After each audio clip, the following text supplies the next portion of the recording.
তাহলে তত্ত্বাবধায়ক সরকার যদি এদের টাকাগুলো তুলে নিয়ে এসে যদি প্রতিটা থানা একটা একটা করে হাসপাতাল করে কেমন হবে?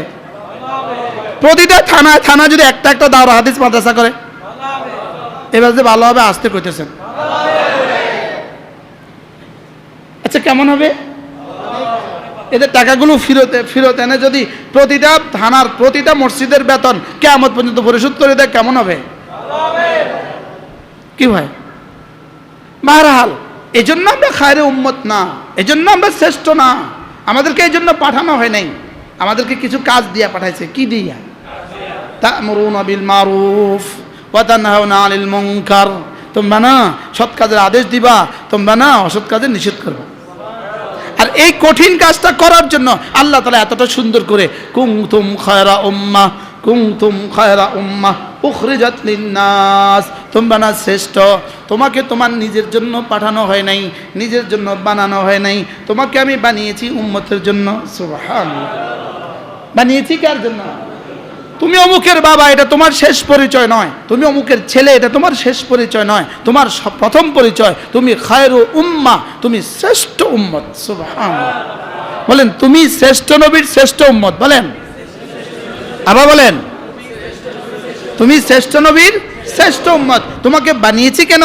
উখরিজাত লিন-নাস, তোমাকে বানিয়েছি গোটা মানবতাকে, গোটা মানব জাতিকে জাহান্নাম থেকে বের করে জান্নাতে নেওয়ার জন্য। কি ভাই? কেন কেন বলেন কেন? মানব জাতিকে জাহান্নাম থেকে বের করে কি জান্নাতে নেওয়ার জন্য। এই জাহান্নাম থেকে বের করে জান্নাতে নেওয়ার জন্য এটারই অংশ ইসলামী মজলিস, এটারই অংশ এদেশে মাদ্রাসা, এটারই অংশ এদেশে মসজিদগুলো। কি তাহলে মাদ্রাসা কিসের অংশ বলেন? উখরিজাত লিন-নাসের অংশ। বলেন উখরিজাত লিন-নাসের অংশ বলবো না, বলবো মাদ্রাসা উখরিজাত লিন-নাসের মুজাহারা। কি উখরিজাত লিন-নাসের জন্যই মাদ্রাসা। বলেন যদি এদেশ থেকে মাদ্রাসাগুলোকে চশমে পুষি করা হয়, চোখ বন্ধ করা হয়, এদেশে মানবতা বলতে আর কোনো শব্দ থাকবে না। বাস্তব না বাস্তব? আচ্ছা ধরেন ত্রাণে, এবার ত্রাণে বাংলাদেশে কেমন ত্রাণ ওলামা একরাম দিয়েছে? কত পার্সেন্ট ত্রাণ ওলামা একরামের হাতে আসছে মোট? আপনারা এই দেশবাসী যারা ত্রাণ পেয়েছেন কত পার্সেন্ট ত্রাণ এই হাই স্কুলের ছেলেদের হাত থেকে পেয়েছেন, আর কত পার্সেন্ট ত্রাণ মাদ্রাসাওয়ালাদের কাছ থেকে পেয়েছেন? কত পার্সেন্ট ত্রাণ কলেজের প্রফেসরদের কাছ থেকে পেয়েছেন? কত পার্সেন্ট ত্রাণ ওলামা উম্মতের কাছ থেকে পেয়েছেন?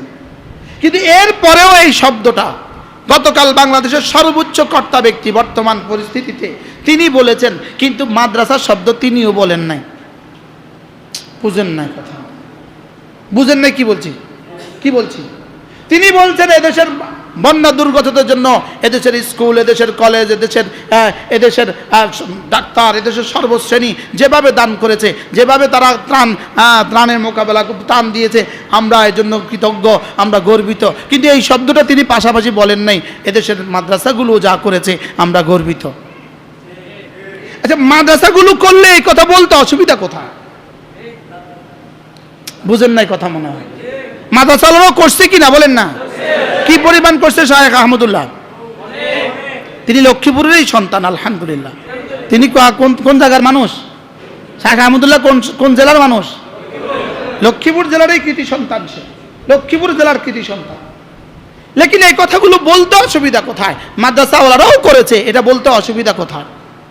মাদ্রাসাওয়ালারা এবার ত্রাণ যেভাবে আপনাদের ঘরে ঘরে পৌঁছিয়ে দিয়েছে, আল্লাহ তাআলা যদি মাদ্রাসাওয়ালাদের হাতে ক্ষমতাও দিয়ে দেয়, তারা এই ঘরে এভাবেই আপনাদের ঘরে ঘরে পৌঁছায় দিবে ইনশাআল্লাহ। বলেন না ইনশাআল্লাহ? কি ভাই মাদ্রাসা বিশ্বাস হয় না আপনাদের? বিশ্বাস হয়েছে বলেই তো শত কোটি টাকার ত্রাণ শায়েখ আহমদুল্লাহর ফান্ডে আপনারা ঢেলে দিয়েছেন। আর সুন্নাহ ফাউন্ডেশনের কাছে কোন আস্থায়, কোন আস্থায়? শুধু এই আস্থাই তো এদের কাছে দিলে কি নিরাপদ? এই নিরাপদ ঠিকানা এটা কি? তো এটা যদি নিরাপদ ঠিকানা হয়, দেশটাও আমাদের কাছে নিরাপদ হবে না ইনশাআল্লাহ? যদি ওলামা একরাম এই 5 তারিখের পর থেকে আজ পর্যন্ত ওলামা একরাম মসজিদ মাদ্রাসাতে নিরাপত্তার বিধানের জন্য বয়ান না করতো, তো এখন এই মুহূর্তেও বাংলাদেশের বিধান, বাংলাদেশের সুরত অন্যটা হইতো। বাস্তব না বাস্তব? তাহলে ওলামা একরামেরও তো কিছু কাজ আছে, এটা স্বীকার করতে অসুবিধাটা কোন জায়গায়? আচ্ছা এই কথাটা বললে ওনার কি কি অসুবিধা হইতো? স্কুল কলেজ সব প্রতিষ্ঠানগুলো যেভাবে বন্যা দুর্গতদের পাশে দাঁড়িয়েছে, আমরা এই জন্য গর্বিত। তো এটা যদি বলতো মাদ্রাসাওয়ালারাও যেভাবে দাঁড়িয়েছে, আলেম ওলামা বলে ত্রাণের হাজার হাজার ট্রাক দেখছি, শুধু আলেম ওলামারা। বাস্তব না বাস্তব বলেন? ঢাকা থেকে ফেনী পর্যন্ত ত্রাণের ট্রাকের যে হাজার, লক্ষ্মীপুর থেকে ইসলামী আন্দোলন চরমোনাই আজকে বলল তারা ঠিক সংখ্যাটা আমার মনে নেই, 100 ট্রাকের বেশি মাল শুধু লক্ষ্মীপুর থেকে ফেনী পাঠিয়েছে। সুবহানাল্লাহ বলেন কি ভাই? কিন্তু বলার সময় মাদ্রাসা বলতে অসুবিধা। এটা কি? এটা কোন বৈষম্য? এটা আমার বুঝে ধরে না। এখন না বৈষম্য বিরোধী কথা চলতেছে।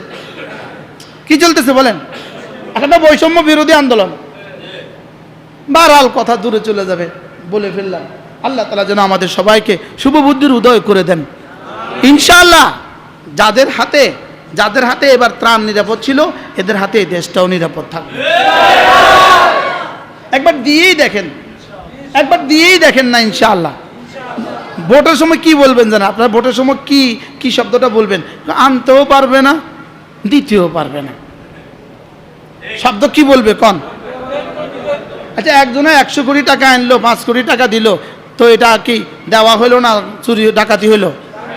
আরেকজনে 5 কোটি আনলো, 5 কোটি পুরা দিয়ে দিল, এবার কি দেওয়া হলো না ডাকাতি হলো? আমাদের হাতে তুলে দিলে আমরা যদি অল্পই আনি, অল্পটাই আপনাদের ঘরে পৌঁছিয়ে দিব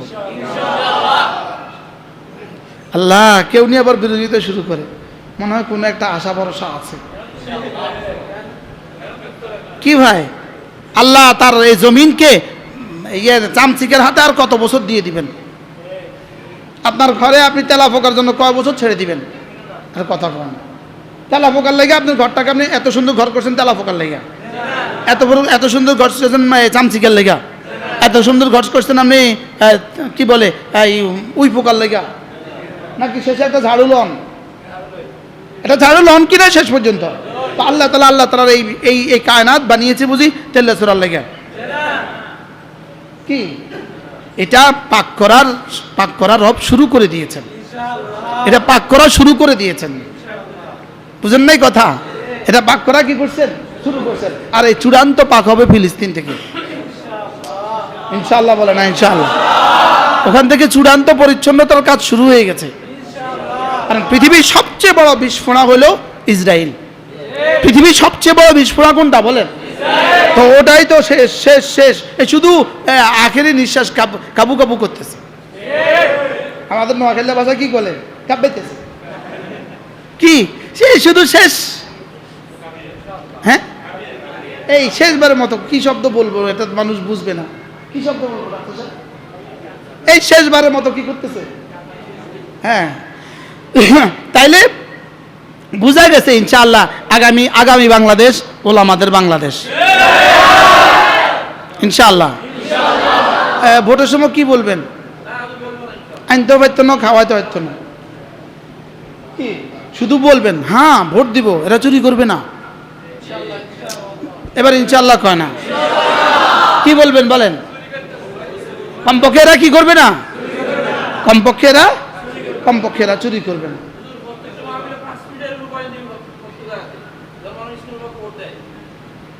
আর পরে ধরে নিল যেন আমার এনে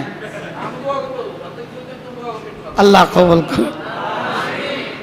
মাশাআল্লাহ, সুন্দর কথা বলছে হুজুর। প্রত্যেক মাহফিলে 5 মিনিট করে এই কথা বলবেন। শুধু আমি বললে হবে না, সবাই একসাথে বলতে হবে। সবাই একসাথে বলতে হবে, এক আওয়াজ তুলতে হবে ইনশাআল্লাহ। বলেন আল্লাহ যেন এদেশে কোনো বেনামাজির হাতে, হযরত ইব্রাহিম আলাইহিস সালাম বাইতুল্লাহ বানিয়ে কি বলছিলেন? প্রথম শব্দ রব্বানা লিইয়ুকিমুস সালাহ। আল্লাহ আমি এই ঘর এজন্য বানিয়েছি, এই ঘরে নামাজ কায়েম হবে।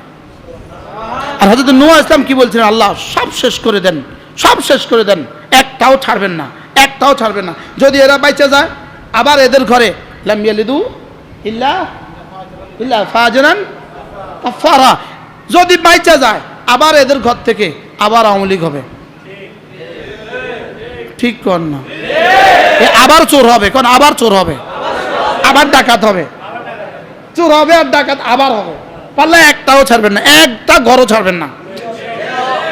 হযরত নূহ আলাইহিস সালাম, বাপ রে বাপ, কি কি পরিমাণ জিদে আসছে, কয় বছর পরে? 950 বছর পরে। কয় বছর পরে? 950 বছর দাওয়াত দিতে দিতে দিতে ক্লান্ত হইয়া শেষ পর্যন্ত বলে, আল্লাহ সকালেও ডাকছি, দুপুরেও ডাকছি, বিকেলেও ডাকছি, এরা শুনে নাই, এরা শুনে নাই, আমি শুধু দাওয়াত দিতে থাকছি আর এরা কানে আঙ্গুল দিছে, আল্লাহ এরা শুনে নাই, এদের শুধু ফেসকে বুঝুরি। এবার বলে লা তাদার ফিল আরদি মিনাল কাফিরিনা দাইয়ারা, আল্লাহ এক ঘরও ছাড়বেন না, একটাও ছাড়বেন না। আল্লাহ কয় ঠিক আছে, নু কইছেন তো, শুনছি তো, যান আপনি যারা আছে তাগুলো নৌকাতে উঠে যান, আপনার যারা আছে তাদেরকে নিয়ে কি করেন, নৌকা উঠে যান। এবার পানিকে বলছে, চুলার ভিতর থেকে পানিকে বলছে, এই চুলা তোর থেকেও যা আছে ভিতর থেকে উঠায় দে, এই ঘর তোর থেকে উঠা দে, মাটি তোর থেকে উঠা দে, বাস সব দিক থেকে শুধু পানি দিয়ে দিছে। 40 দিন এক টানা, আর কোনো ঘর বাকি ছিল না, সব শেষ। ওই যে কি লা তাদার